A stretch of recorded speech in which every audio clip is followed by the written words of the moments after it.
بسم الله الرحمن الرحيم. There was a student of mine, and I happen to mention him now, subhanAllah, a few weeks ago it happened. He's 16 years old. And subhanAllah, one day, and he's got a bit of muscles and he likes to, he's got a strong ego. One day I saw him change. And he started coming to me and say, "Sir, can I ask you some questions? I ask you some questions." Kept asking me about religious questions. And all the students started saying, "Oh, so-and-so, he changed. And people started following him because he's a role model, you see. He's a role model in both ways. It's popular, it's cool. So they followed him. Now he told me a secret of something that happened to him. And he was suffering from it. And as a result, it made him come closer to Allah subhanahu wa ta'ala. So I said, subhanAllah, maybe Allah has a plan out of this young man. One day, I hear suddenly that he had a car accident with his friend. He was the passenger and his friend was driving. The car was what we call a write-off, meaning completely gone. The driver, who was his friend, only suffered minor injuries.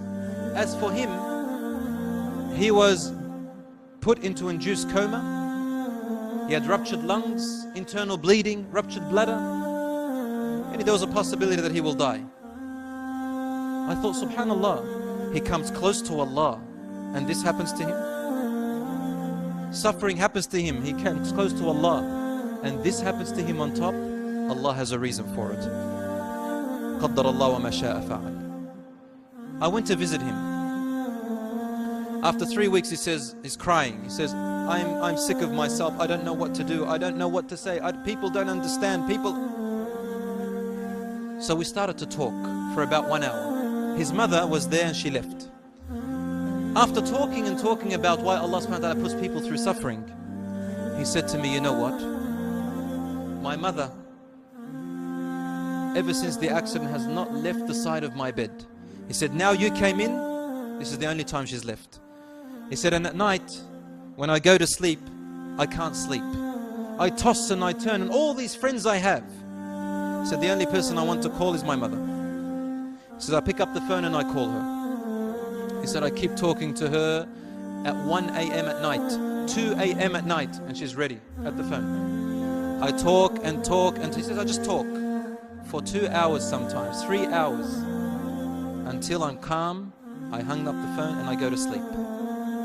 He says, "Wallahi, I never assumed my mother to be this way." He said, "Brother, let me tell you a secret. Before this accident, me and my mother were drifting apart." He goes, "I used to go out late at night, come back, and my mother, her and I would have a fight. Fight, until she said to me, 'Son, you are not my friend. I don't want to know you. And I don't care what happens to you.'" But she's saying it out of love. Yes, how a mother speaks. He said, "I'd go to sleep and it would kill my heart that I've upset my mother or my father. But in the morning I'd wake up and it's the same thing again. I forget. He started to cry and he said, "Brother, Wallahi al-Azim, I have never known how important and valuable my mother and father are until this happened to me." And because he's popular and cool among his friends went on Facebook. You know, rubbish book, Facebook. Here they go on Facebook, everyone's trying to say, "Oh, here's my friend, I know him, trying to get popularity, right?